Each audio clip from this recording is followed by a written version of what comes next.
Mesdames, Mesdemoiselles, Messieurs, bonsoir et bonjour pour vous qui nous suivrez en rediffusion.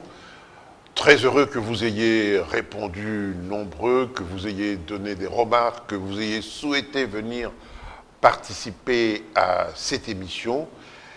Et nous sommes tout à fait certains maintenant que nous sommes suivis comme nous l'étions il y a quelques années.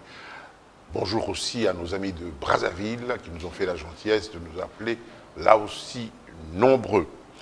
Alors je vais d'abord vous présenter les invités qui sont les miens aujourd'hui. Nous avons d'abord Jos Kalenga. Jos Kalenga, bonsoir et bonjour. Bonjour. Vous êtes juriste et vous vous qualifiez de libre penseur. Libre penseur. Très bien. Deuxième invité, Monsieur Balelo Kenge Patrick. Bonsoir et bonjour. Bonsoir, monsieur. Vous êtes plasticien, auteur, chercheur dans le domaine des sciences de l'éducation. C'est bien ça? Absolument. Merci. Ensuite, nous avons Monsieur Bonigaba. Monsieur Bonigaba, bonsoir et bonjour. Bonsoir et bonjour, monsieur Kiba. Et enfin, Monsieur Roger Ganzumba. Monsieur Roger Ganzumba, bonsoir et bonjour. Bonsoir et bonjour, monsieur Kiba. Après vous avoir présenté mes invités, vous avez admiré l'équilibre qui est sur ce plateau, les amis de tous les jours, mais entre eux, deux jeunes, parce que cet enseignement, cette éducation dont nous avons parlé, les concerne en premier. Puisque nous parlons de l'éducation qui englobe l'enseignement, je vais vous inviter d'abord à suivre les propos d'un professeur du secondaire qui parle justement du sujet.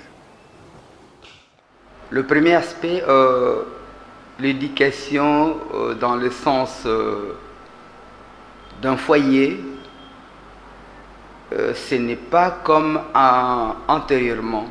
Nos parents avaient l'habitude de nous réunir le soir, parler, éduquer les enfants. Mais hélas, aujourd'hui, ce n'est pas le cas. Il y a une modernisation. Donc, nous devons innover, chercher à un peu voir les choses. Ça, c'est le premier aspect. Le deuxième aspect, je vois un peu du côté enseignement, l'instruction. Donc, il y a un déclin. En comparant les années 60 jusqu'aux années 70, 80, vous trouverez qu'il y a vraiment un écart sur l'éducation de nos enfants. Et c'est ça la question qu'on peut se poser. Qu'est-ce que nous devons léguer à cette génération future? Après l'intervention de cet enseignant, je vais vous proposer les propos du ministre de l'EPSP. Il n'a pas fait dans ce qu'on appelle la langue du bois. Je vous propose de l'écouter. Il faut savoir qu'il y a une loi cadre qui a été signée depuis 2015 qui donne beaucoup de pouvoir aux partenaires, dont les parents, de s'immiscer, de participer, pour mieux parler, de participer à la gestion pédagogique et financière de l'éducation. Et au regard de toutes les réalités du pays et les parents qui tiennent à la qualité de l'éducation, parce que vous devez savoir aussi, vous le savez, que l'éducation ou le niveau de l'enseignement de notre pays a quand même connu quelques problèmes, pour parler de manière positive, pour ne pas utiliser des termes qui peuvent nous décourager, nous diminuer. Beaucoup de parents qui ont fait de bonnes études, parce qu'il faut les reconnaître, ont estimé qu'ils doivent mettre la main dans la pâte. Ils doivent tout faire pour sauver cette qualité. Et avec des partenaires techniques et financiers, ils ont envisagé des mécanismes pour intervenir, pour sauver l'éducation des enfants. Comme vous le constatez, cher ami, les autorités sont conscientes de l'affaire et voudraient relever, ça a été toujours notre souhait, le niveau de l'enseignement primaire et secondaire d'abord, et puis on verra en ce qui concerne l'enseignement supérieur quand on aura l'occasion de recevoir les responsables dans ce domaine-là. Oui, je crois que le souci d'améliorer notre système éducatif n'a jamais quitté les hauts responsables, depuis toujours. Mais entre le constat, le diagnostic, qui montre qu'il y a nécessairement un travail à faire, et le travail lui-même, il y a tout un monde. Malheureusement, on se rend compte que depuis toutes ces années, on déplore, mais aucune action énergique venant de la part de l'autorité pour effectivement renverser la vapeur. Parce que c'est de cela qu'il s'agit. Il s'agit de se rendre compte. Par exemple, vous avez dit qu'aujourd'hui nous ne parlons pas de l'université, mais on ne peut pas ne pas y penser. Dans les années 60, parmi les 4 universités de premier rang en Afrique noire, il y avait 2 universités francophones, c'était Dakar et Lovanium, et 2 universités anglophones, c'était Ibadan au Nigeria et Makerere en Ouganda. Aujourd'hui, aucune université congolaise, je dis bien aucune université congolaise, ne figure parmi les 150 premières universités africaines.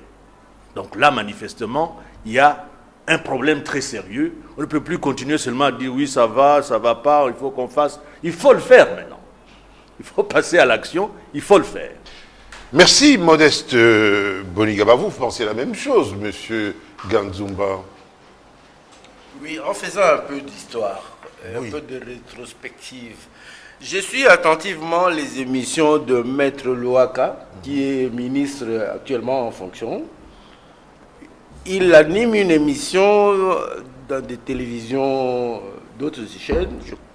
Des télévisions amies. Oui, des télévisions amies, puisque vous êtes le président de l'association Voilà, des télévision privée. le patron des télévisions privées. Il anime une émission Je connais le Congo. Et je crois que comme avocat, puisqu'il est avocat de métier, il fait bien la motivation. La plaidoirie est fondée sur des éléments probants.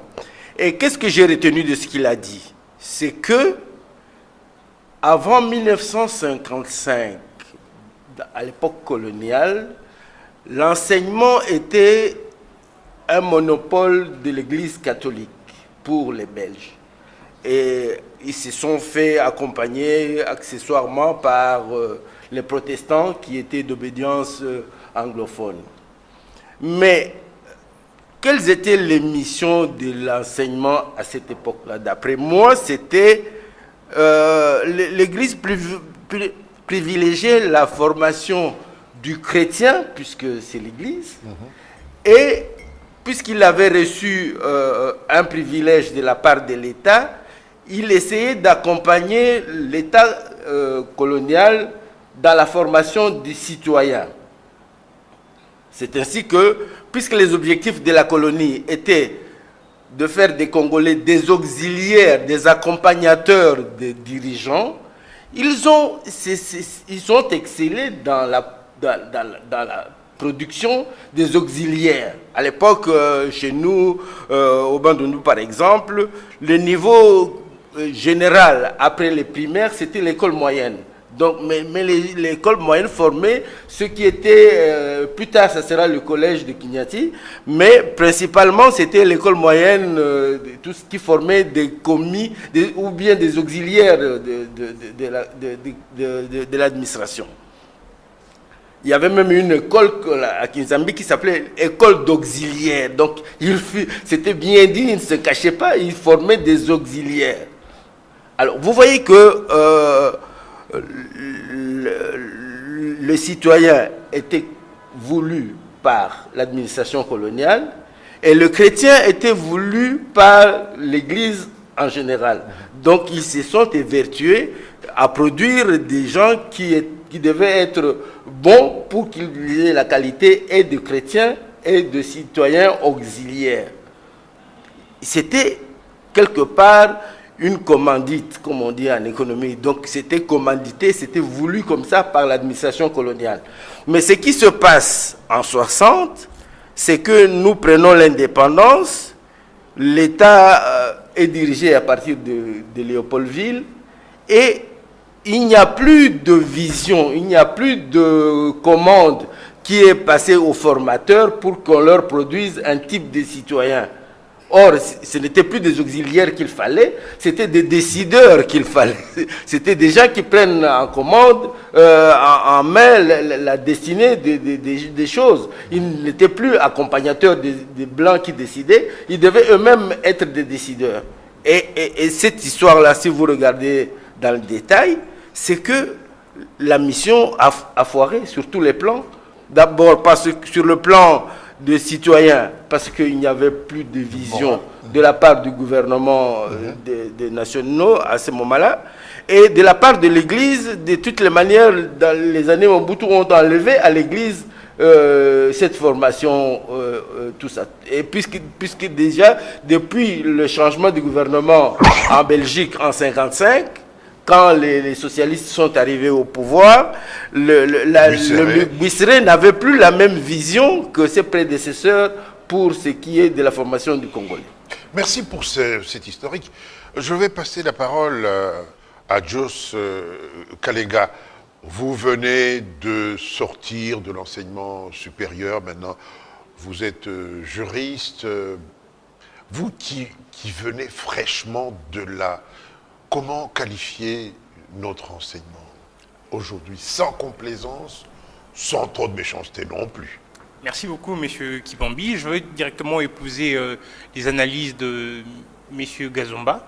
Je suis tout à fait d'accord lorsqu'il présente les faits tels que nous avions été formés à l'époque pour être des auxiliaires des colons. Et je peux encore ajouter, actuellement, nous avions été formés pour être demandeurs d'emploi chez les expatriés qui viennent au Congo. C'est ça le vrai problème, là où notre système éducatif semble être bloqué, où il est bloqué à ces niveaux-là. Les jeunes qui apprennent aujourd'hui n'apprennent pas toutes les matières qui peuvent faire des indépendants. Déjà, des créateurs d'emploi. Des créateurs. Déjà parce qu'on nous motive plus à être de bons élèves pour aller demander de l'emploi au lieu d'être de créateurs d'emploi. À ce niveau-là, on peut comprendre que le système éducatif est fade, parce que ça ne répond plus aux attentes de la République, aux attentes de ce grand Congo que nous voulons construire. Et donc, pour arriver à remédier à cette situation, il faut vraiment une réforme.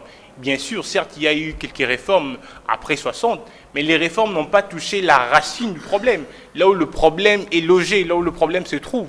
Le problème se trouve de former un nouveau type de Congolais, en commençant d'abord à penser quel est le Congo que nous voulons. Lorsque nous aurons pensé le Congo que nous avons besoin de mettre ensemble, nous aurons à penser quel est le type de citoyen qui doit occuper ces Congos-là. Je pense qu'à ces niveaux-là, nous pourrions maintenant ensemble essayer de voir quel est le système éducatif le plus compatible à notre vision. Voilà un peu ce que je peux dire. Alors, Monsieur Kenge Balelo. Je pense, ce qui est vrai, je ne suis pas assez étonné par rapport à ce que nous vivons, parce que je l'ai toujours dit que depuis la colonisation, on n'a pas à éduquer de gens. On les a déséduqués en masse. Et je ne suis pas étonné de toutes les sales pratiques que nous constatons de nos jours, parce que les gens qui n'ont déjà pas été bien éduqués, parce que quand je parle de l'éducation, je parle de l'éducation dans le sens global. Je ne veux pas m'arrêter dans l'enseignement ou la transmission de l'instruction, qui est la forme et l'éducation qui est de nos jours employée dans nos écoles. Je parle de l'éducation dans son aspect global. Ce qui est vrai, le Congolais, depuis la colonisation, depuis la création de ces pays, n'a jamais été bien éduqué. Il a été désaliéné par rapport à sa nature africaine. Aliéné ou désaliéné? Pardon, aliéné par rapport à sa nature africaine. Parce que ce qui est vrai, une éducation, la bonne, elle est censée créer l'individu spirituel, physique, avec toutes les connaissances et aptitudes possibles, concordant par rapport aux réalités sociales auxquelles il se retrouve. Donc, quand on se rend compte que l'éducation ne s'arrête qu'à faire une transmission de savoir-faire, mais tout en négligeant les autres aspects de l'éducation, en les léguant surtout aux gens qui n'ont plus cette capacité de pouvoir remplir ce rôle, entre autres les parents ou l'Église, je ne suis pas étonné de ce résultat. Mais ce qui est vrai, ça m'écoeure quand je constate que rien n'y est fait. Parce que c'est depuis les années 50, déjà, qu'il y a eu ce type de constat. Même bien avant dans certaines zones africaines. Le Senghor, déjà à l'époque, ils en ont écrit. Ici au Congo, j'ai lu les abbés Ekwa qui en ont parlé à l'époque. Même après eux, il y a eu de gens qui en ont parlé. Il y a eu une tendance de réformettes qui se sont faits dans ce secteur. Mais au moment où nous oublions que ce que nous avons besoin, ce n'est plus une réforme, parce que le système est mauvais, c'est plutôt une révolution du système. Quel système auriez-vous Le système. voulu Un système qui doit concorder par rapport à nos réalités, à nos besoins C'est-à-dire, exacts. concrètement, Concrètement, on doit changer complètement le système. D'abord qualitativement parlant, parce que le plus important, c'est d'abord la qualité, et ensuite quantitativement parlant. Nous devions d'abord, premièrement, selon moi, comprendre d'abord c'est quoi l'éducation. Parce que actuellement, avec le Belge, le système que nous avons hérité d'eux, on a pu diminuer le concept éducation en enseignement. L'enseignement est une forme de l'éducation. Mais l'éducation en soi englobe l'enseignement. L'enseignement n'est pas égal à l'éducation. et qu'est-ce que nous faisions avant qu'ils ne viennent? Nous faisons la vraie éducation. C'est-à-dire? La vraie éducation adaptée par rapport aux besoins de la société. C'est-à-dire former un homme dans son esprit, dans le savoir-faire, dans le savoir-être, dans l'être et le savoir. Vous êtes d'accord avec la réflexion de... Je suis tout à fait d'accord dans la mesure où, effectivement, c'est l'homme complet qu'il faut former. Intellectuellement, Oui, socialement, oui. culturellement. Nous sommes dans un physiquement. monde, malgré les progrès de la technologie, nous sommes dans un monde où chaque nation doit être compétitive. Il faut donc armer les fils du pays de manière à ce que, lorsqu'ils se frottent aux autres, ils puissent être capables de rivaliser. Mais lorsque vous ne tenez pas compte du fait que le monde devient de plus en plus global, mais aussi la compétition est de plus en plus féroce. Vous vous trouvez face à des partenaires ou à des partenaires complètement désarmés. Parce que vos enfants, eux, n'ont pas la même capacité pour se battre avec eux. Et donc, le fait de ne pas tenir compte déjà de cette dimension, mais aussi, comme il l'a dit, de nos réalités de départ, parce que si nous n'avons pas compris où nous sommes, par rapport à d'où nous venons, pour savoir comment, justement, nous insérer dans ce monde-là, de plus en plus dur, eh bien, nous allons passer à côté.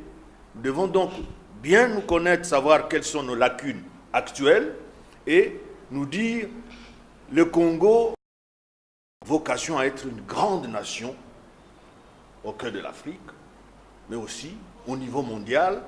Et donc, il faut, dès le bas âge, donner les armes, les ambitions à ces jeunes qui grandissent, pour qu'ils grandissent avec cette idée que le Congo a un rôle important à jouer en Afrique et dans le monde. Et passer à côté, ce n'est pas loin de disparaître.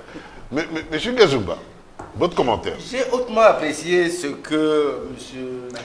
Balelo a dit, en ce que il a disséqué, il a différencié d'abord l'éducation de l'instruction et il a disséqué les contenus de l'éducation. C'est-à-dire quel genre d'homme il fallait produire, c'est-à-dire celui qui a le savoir-faire, le savoir-être et le savoir lui-même. Le et savoir. le savoir. Alors, quand vous regardez depuis nos origines, avant que le blanc ne vienne ici, l'homme était éduqué comment?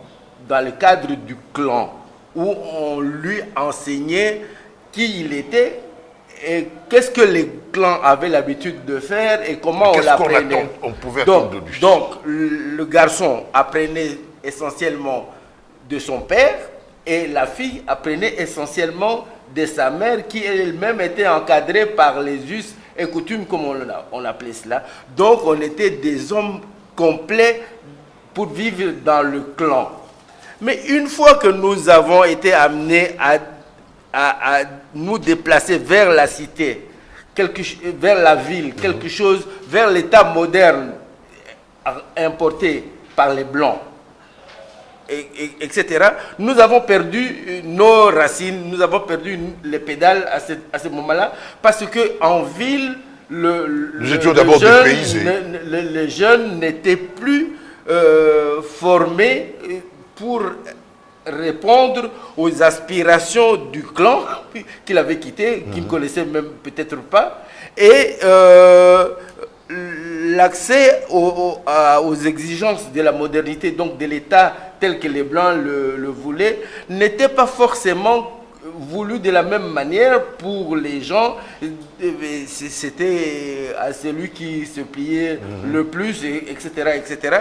Par conséquent, et puis rapidement, regardez, les 5 ans qui nous séparent de la réforme de l'enseignement vue de la Belgique, c'est pas beaucoup pour que les gens soient à même de répondre aux obligations de l'époque qu'ils vivent. C'est ainsi que, en 1956, lorsque Van Bilsen réfléchit en tant qu'intellectuel au problème du devenir des Congolais, il projette de faire le Congo, les citoyens congolais, dans 30 ans. Donc, qu'est-ce pourquoi 30 ans? Il prend le temps que ça dure. L'école primaire, l'école secondaire, l'université, et puis quelques années d'expérience professionnelle. C'est ainsi qu'il situe l'indépendance pour lui aux années 30 à partir de 56. C'est-à-dire en 1956 plus 30 ans, ça nous aurait amené en 86, n'est-ce pas? Ou quelque chose comme ça. Donc vous voyez que quelqu'un d'intellectuel, de prévoyant, comme l'habitude de le dire Modeste Boningaba, dit, mais ces gens-là, il faut les amener à conduire leur pays. Par conséquent, compte tenu de la carence que nous avons constatée dans ce que nous avons fait ici pendant 80 ans, il faut nous ajouter 30 ans pour pouvoir corriger cette affaire-là. Tout à fait d'accord. Alors vous? Oui, M. Kilombi, je vais maintenant cette fois-ci aller à contre-pied par rapport à ce que venait de dire M. Gazumba et mon cher ami Patrick. Vous savez, nous y sommes déjà en pleine modernité. Nous ne pouvons plus continuer à se leurrer par rapport aux nostalgies du clan, comment est-ce que nous vivions à l'époque sous forme de clan. Maintenant, là, le monde est un village planétaire. Nous sommes tous en train des échanges interculturels. Le monde évolue de cette manière-là. Et encore, une chose, il faudrait encore le rappeler, le plan Van Bilsen de 30 ans. C'est vrai, ceux qui ont vécu à l'époque en 60 peuvent vous dire qu'à l'époque, nous avions besoin de l'indépendance. Si Van Bilsen revenait actuellement pour nous parler de ces 30 ans, pendant que nous vivions les tortures et les mutilations, nous ne serons pas aussi d'accord, comme eux aussi à l'époque. Donc nous ne pouvons pas aussi continuer à se leurrer par rapport à ces plans de 30 ans. Donc comme nous sommes aussi déjà en plein pied par rapport à la modernité et nous sommes déjà matures par rapport aux connaissances, parce que vous le savez bien, M. Kibombi, nous avons des enseignants, des professeurs qui ont étudié à l'étranger, qui ont fait des études avec des amis ou bien avec des mêmes professeurs blancs, ils enseignent aussi à l'étranger. Mais comment est-ce que eux qui vont là-bas, étudier là-bas et enseigner là-bas, ne voient pas ce qui s'est fait là-bas? Donc il y a un vrai problème, d'abord par rapport au type d'homme que nous avions eu à créer et ce que nous voulons faire. Il y a cette marge d'écart entre ce que nous avions produit et ce que nous avons besoin de créer. S'il faut réfléchir comment est-ce que l'homme a été formé pendant que nous étions dans le clan, oui, c'est bon bien, il y avait de valeurs qui étaient préservées. Maintenant, nous devons réfléchir comment remettre en place ces valeurs-là. Comment arriver à créer l'homme que nous avions à l'époque sous forme de clan. Essayer de voir maintenant un nouveau type d'homme avec une mentalité un peu plus ouverte par rapport au monde. Voilà un peu ce que je peux dire. Oui, mais c'est effectivement, bon, c'est très très bien dit. Mais pour savoir où nous allons, encore faudrait-il qu'on sache d'où nous venons. Mais nous sommes trop attardés sur ce constat.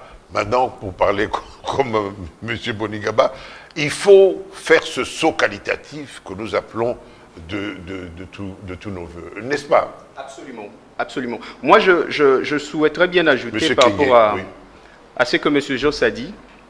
À vrai dire, le Belge n'avait jamais eu envie de former des gens ici. Parce que c'est depuis 1885 qu'ils étaient là. Nous avons acquis notre indépendance, parce que c'est une phrase qui a fait tuer Lumumba, du fait qu'il avait pu proclamer que Ce n'est pas un cadeau de la Belgique, mais c'est quelque chose que nous avons eu par le fruit du sacrifice. Nous avons acquis notre indépendance. Avec combien de gens formés dans cette vision européenne? Combien de gens? Combien d'universitaires? Pas beaucoup. Pas beaucoup. Pourquoi?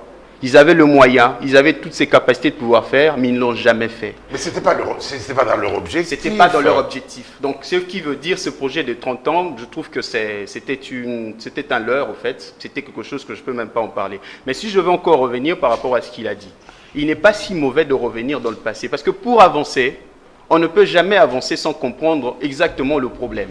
Il faudra faire un beau diagnostic. Lorsqu'on comprend exactement le problème qui est là, par exemple ici, nous avons un problème d'aliénation culturelle. Déjà, vous me dites, il y a des professeurs qui sont formés ailleurs. Quand quelqu'un est formé ailleurs, il est formé par rapport au type de société qu'il se retrouve. Un monsieur formé en France, il n'est pas formé pour travailler au Congo, parce que les réalités congolaises seront absolument différentes des réalités françaises. Donc, quand il revient ici, déjà avec tout type d'acculturation qu'il a déjà eu à subir, avec tout type de complexe qu'on a déjà fait acquérir au noir, eh bien, ce monsieur, il se sent 2 fois supérieur aux gens qu'il est censé pouvoir conduire vers le droit chemin. Raison pour laquelle une personne pareille, à mes yeux, est aliénée. Ce n'est pas un intello africain, mais c'est plutôt un intello européen, mais avec une peau africaine. Et une telle personne ne peut jamais faire avancer la société africaine parce qu'il se sentira absolument étranger par rapport à ça. Vous sentirez facilement ces gens. Oui, il ne sera pas accepté parce que... Vous le noir. Ils disent régulièrement ça. Oui, vous les et noirs. pourtant, alors qu'il est noir aussi. Alors qu'il est noir aussi. Donc, moi, je ne suis pas étonné. Donc, faire le diagnostic en partant du passé est très important pour comprendre les vrais problèmes qui ne nous permettent pas de pouvoir aller de l'avant. Et vous me disiez, avant qu'on monte sur ce plateau, que l'éducation, à l'époque, était faite de manière continue. Continue. Et c'est maintenant, si vous avez votre temps de lire les projets de l'éducation de l'avenir, du futur, dans le monde européen ou même américain ou chinois, vous allez vous rendre compte que la tendance va vers cela. Même quand j'ai essayé de survoler le projet Macron, Macron s'efforce à faire une éducation continue. Parce que la science évolue. La science d'hier n'est pas la science d'aujourd'hui. C'est qu'on a appris hier, un monsieur par exemple qui a appris à faire le chant avec sa, comment on appelle ça? Sa houe. Eh bien, il sera absolument déconnecté lorsqu'il se retrouvera devant, par exemple, un tracteur, tel que nous pratiquons aujourd'hui l'agriculture. Or, l'Africain, avec ce type de formation qui est censé avoir un monsieur qui dicte la science, qui semble tout connaître, avec cet esprit-là de dictature-là, vous vous rendez compte que le savoir qu'il a, il ne se force même plus à l'évoluer parce que son cerveau a été programmé comme ça. Moi, je ne suis pas étonné par rapport à tout ce qui s'est fait parce que nous formons les gens à avoir une pensée unique. Et cela va totalement ne pas nous permettre de pouvoir aller de l'avant. Je n'ai pas compris. Pensée unique, vous avez compris mieux que moi, peut-être. Non, je ne veux pas faire un commentaire sur la pensée, le terme qu'il a utilisé. Le style magistral de l'enseignement. Ah, d'accord, voilà. D'accord. Vous voulez un enseignement plus participatif? Un enseignement participatif, parce que c'est ça les tendances, c'est ce que nos ancêtres faisaient. C'est ce qui est de bon qu'on peut puiser de nos ancêtres pour pouvoir insérer chez nous. Très bien. Ça, c'est quelque chose de positif parce que même maintenant, dans les sociétés modernes, même en entreprise, il y a la formation continue qui résulte des séminaires, des périodes de formation, les entreprises... Remise à niveau. Remise à niveau, des concepts comme ça. C'est que, quelque part, on pratique déjà la formation continue. Ceci dit,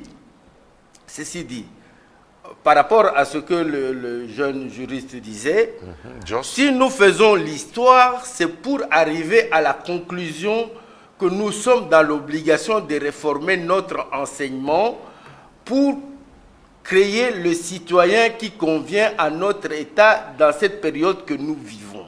Nous ne faisons pas l'histoire pour le plaisir de nous flageller. Non, nous autoflageller. Nous autoflageller. Nous faisons l'histoire pour que nous sachions, que tout le monde comprenne de la même manière le besoin qu'il y a à réinventer l'enseignement et pour quels objectifs. C'est-à-dire que ce n'est pas mauvais de rappeler que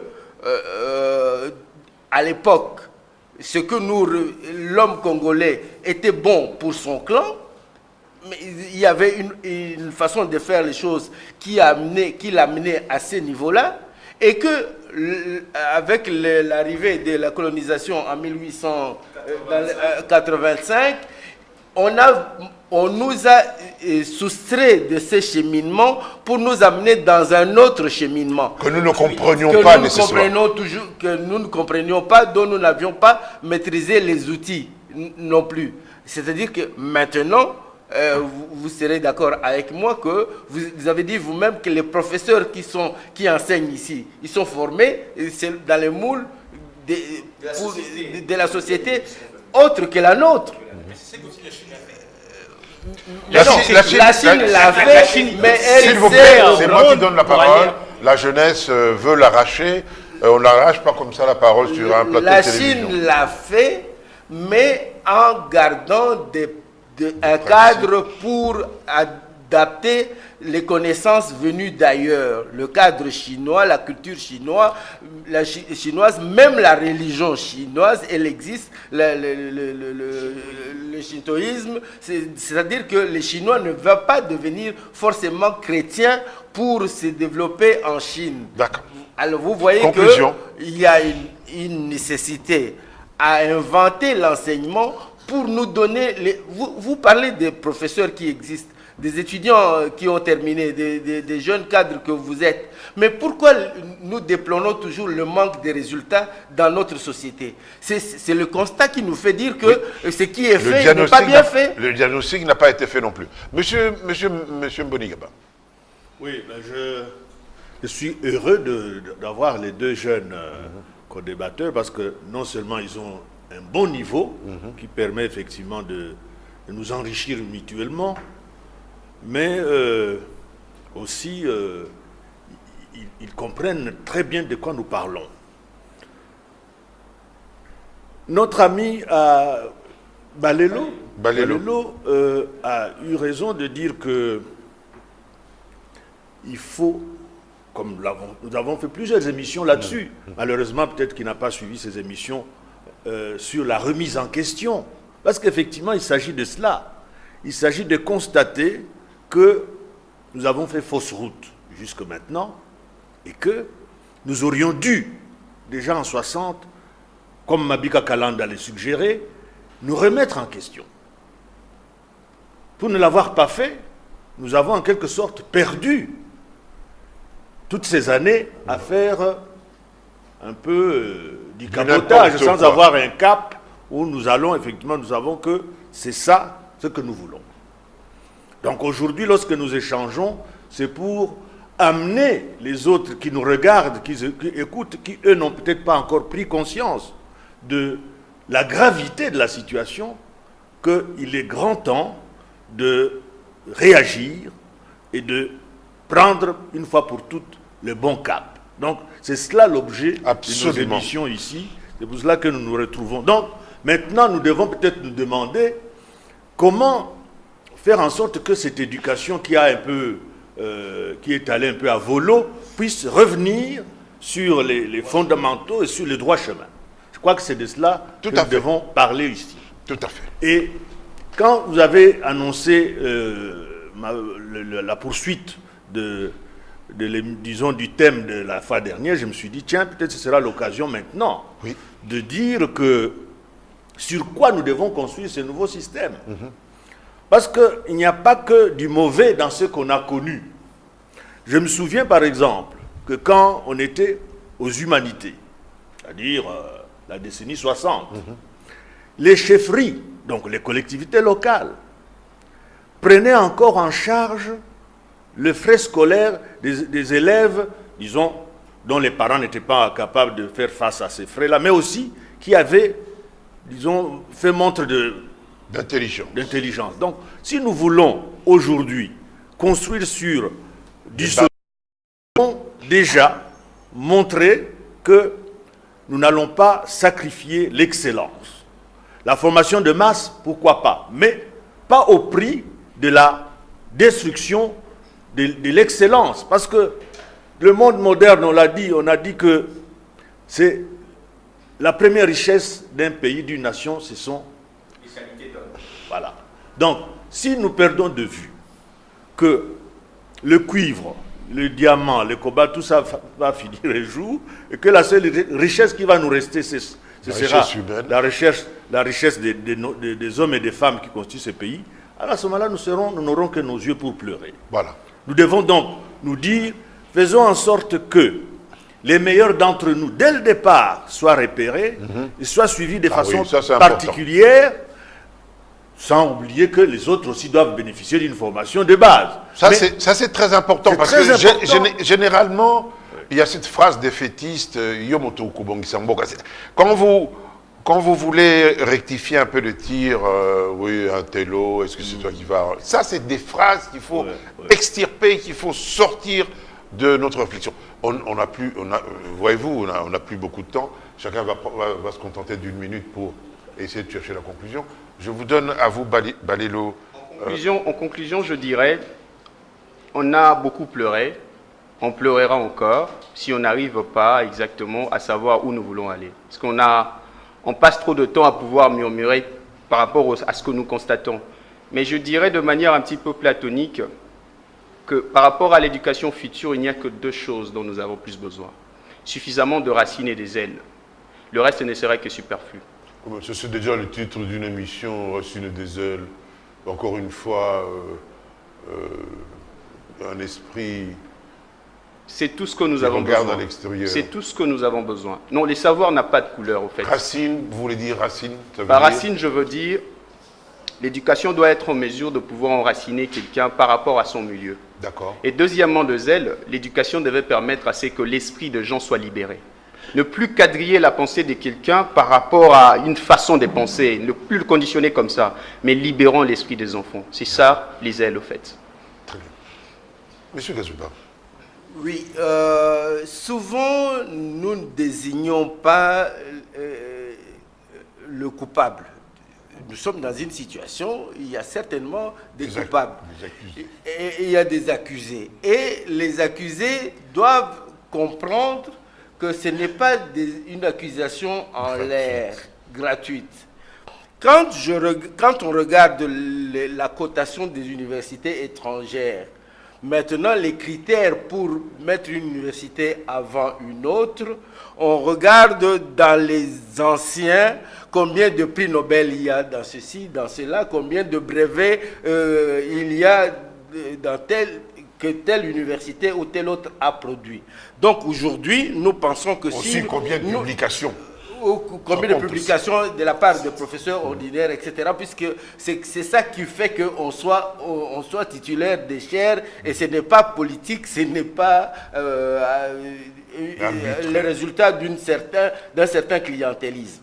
Donc, c'est cette manière objective d'évaluer et les institutions et les personnes doivent également être intériorisé en ce qui concerne notre pays pour qu'on commence à y voir un peu plus clair. Alors aujourd'hui où nous parlons, tout à l'heure Kalinga avait dit que les universités ne forment pas les gens pour qu'ils soient créateurs d'emplois. Moi je dirais la création des emplois ne doivent pas être individualisés, c'est-à-dire qu'il y a des gens qui décident à un moment donné, parce qu'ils ont le capital, de créer des entreprises et ils auront toujours besoin d'employés venus d'ailleurs. Alors maintenant, ceci dit, aujourd'hui nous constatons que en 60, on l'a rappelé, il y avait 4 universitaires ou 5, en tous les cas moins de 10. Aujourd'hui, il y en a des milliers, pour ne pas dire des millions, mais les résultats ne sont pas là. Donc, on devrait responsabiliser les universités pour dire les gens que vous formez ne donnent pas de résultats. Par conséquent, remettez-vous en question. Parce que si nous nous adressons aux députés, peut-être que pour les législatures qui durent normalement 5 ans, ils n'ont pas le temps de penser très loin, comme Bonigaba a l'habitude de dire, des prévoyants. On ne peut pas demander à tout le monde d'être prévoyant. On l'est de nature. On l'est pas. Mais on ne peut pas imposer aux gens d'être des prévoyants. Donc, Mais si nous nous adressons aux profs d'université, aux responsables des universités, eux au moins ont l'intelligence de percevoir, de comprendre ce que nous voulons dire et de se remettre en question. Commençons par ça, Voilà. que chaque université fasse le bilan des gens qu'il a mis sur le marché, où ils sont, qu'est-ce qu'ils font, quels résultats ils obtiennent, au besoin rappeler certains pour reprendre leur diplôme. Ouais. Non, pour tout simplement se remettre à niveau, parce que quand on est scientifique, on est donc honnête, on se rend compte que, bon, on a perdu la boussole, il faut revenir en arrière. Monsieur Joss, Oui, monsieur Kalenga. Kibambi, vous allez me permettre de conclure tout en ramassant toutes les questions que j'ai pu pointer ici. J'ai bien aimé lorsque monsieur Boningaba parle de sur quoi nous devons fonder le nouveau système éducatif. Je l'ai toujours dit, monsieur Kibambi, je l'ai rappelé aussi tout au début de l'émission, que notre système éducatif est fade actuellement. Notre système éducatif ne correspond plus aux attentes de notre pays. Donc il faut une réforme profonde. Je l'ai toujours dit aussi en passant. Voyez-vous, monsieur Kibambi, le cours comme les cours de l'éducation civique et morale, le civisme. Qu'est-ce qu'on apprend aux élèves aujourd'hui dans ce cours de civisme?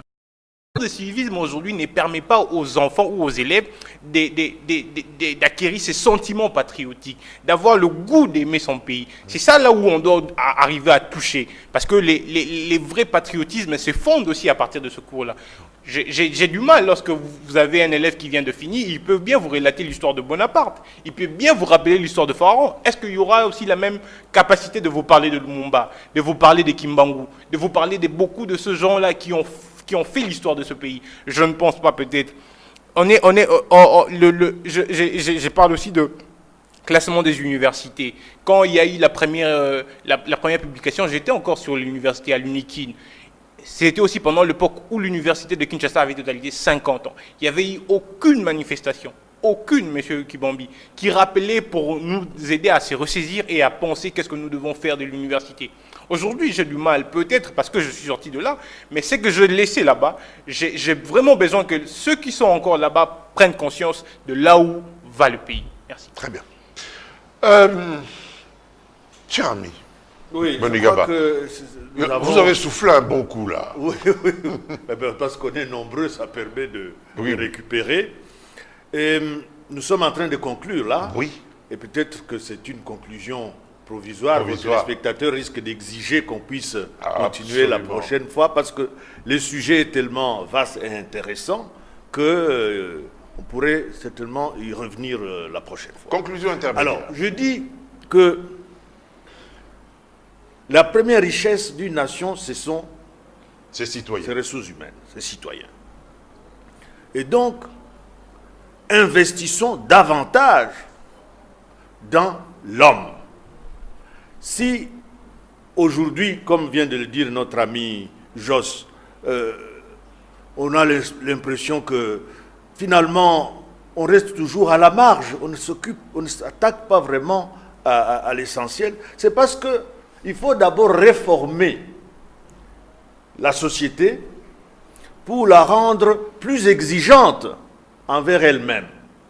Parce qu'aujourd'hui, vous avez, le monsieur Kibambi l'a montré comment on dit ici, oh mais c'est pas vous qui allez changer les choses dans ce pays.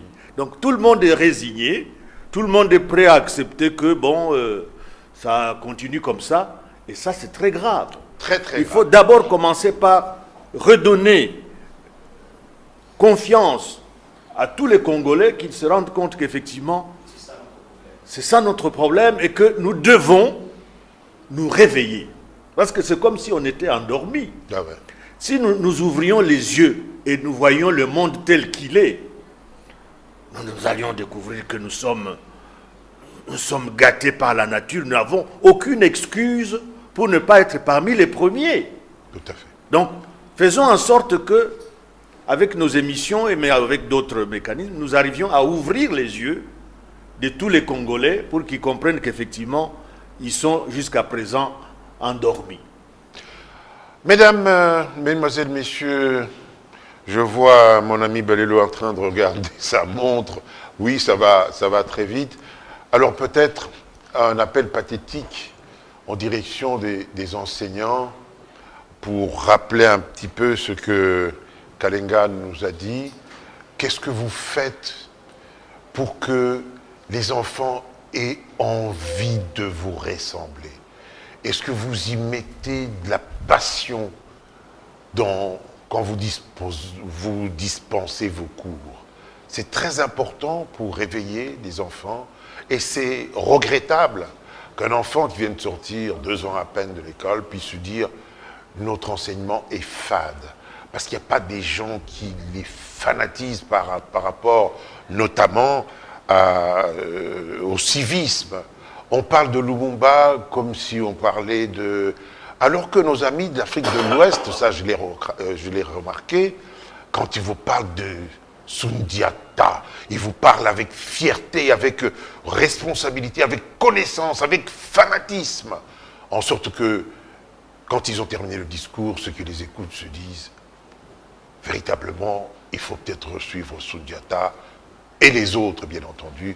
Aujourd'hui, j'aimerais vous inviter à faire la même chose, à vous consacrer à ce devoir sacré qui est d'éveiller, de réveiller ce Congo qui semble dormir sur ses lauriers au point de vue de l'intelligence. Messieurs, je vous remercie, le débat était houleux, on n'a pas tous été d'accord, mais finalement, on est tombé d'accord sur une chose, il faut qu'on se réveille, parce que le Congo attend de nous beaucoup de choses. Merci de nous avoir suivis et à la prochaine fois. Bonsoir et bonjour.